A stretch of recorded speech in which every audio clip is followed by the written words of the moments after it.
Yahweh notre Elohim, l'Elohim d'Israël. Amen. Aujourd'hui, nous commençons un nouveau livre dans Shemot, Exode, pour la paracha Shemot du même nom, chapitre 1 à chapitre 6, verset 1. Chapitre 4. Moshe prit la parole et dit : Mais certes, ils ne me croiront pas et ils n'écouteront pas ma voix, parce qu'ils diront : Yahweh ne t'est point apparu. Elohim lui dit : Qu'as-tu là à la main ? Il répondit : Une verge. Il reprit : Jette-la à terre. Et il la jeta à terre, et elle devint un serpent. Moshe s'enfuit à cette vue. Elohim dit à Moshe : Avance la main et saisis sa queue. Il avança la main et le saisit, et il redevint verge dans sa main.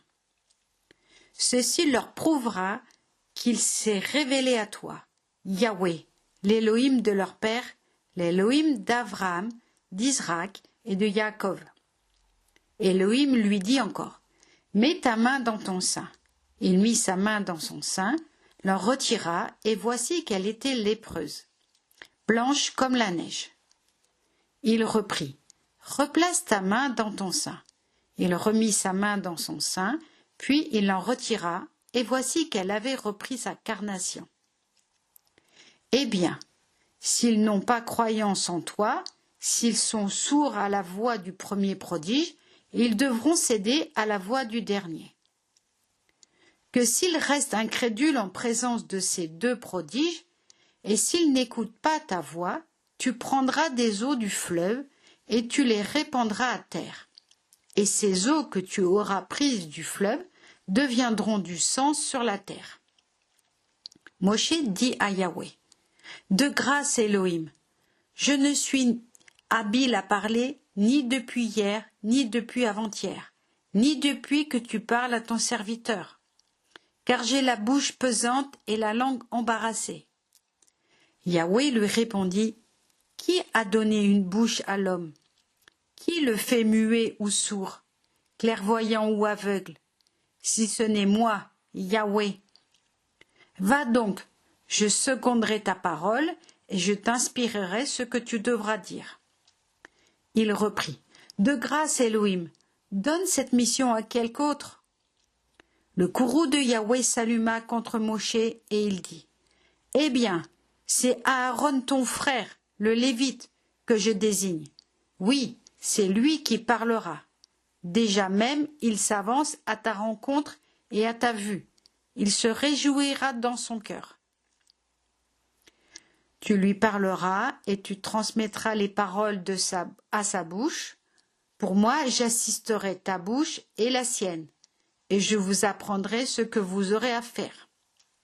Lui, il parlera pour toi au peuple, de sorte qu'il sera pour toi un organe, et tu seras pour lui un Elohim. Cette même verge, tu l'auras à la main, car c'est par elle que tu opéreras les miracles.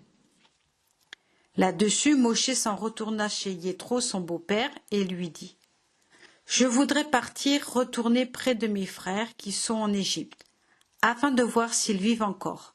Yéthro répondit à Moshe : Va en paix. Yahweh dit à Moshe en Madian : Va, retourne en Égypte. Tous ceux-là sont morts qui en voulaient à ta vie.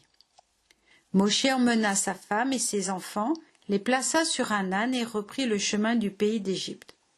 Moshe tenait la verge divine à la main.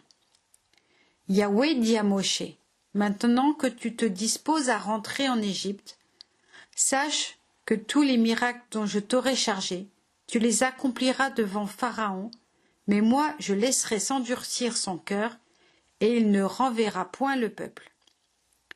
Alors tu diras à Pharaon : Ainsi parle Yahweh, Israël est le premier-né de mes fils.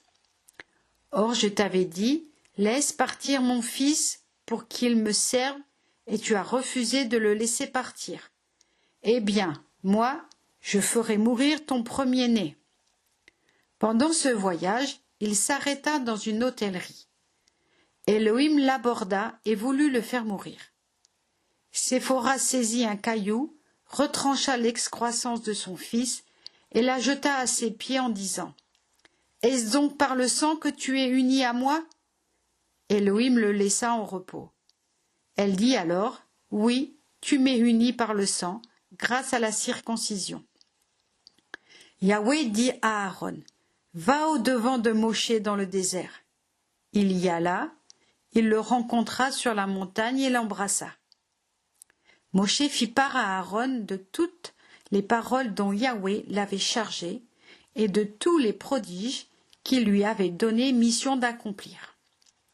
Alors Moshe et Aaron partirent et assemblèrent tous les anciens des enfants d'Israël.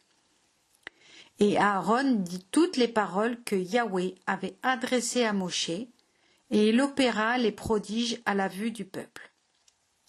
Et le peuple y eut foi, ils comprirent que Yahweh s'était souvenu des enfants d'Israël, qu'il avait considéré leur misère, et ils courbèrent la tête et se prosternèrent.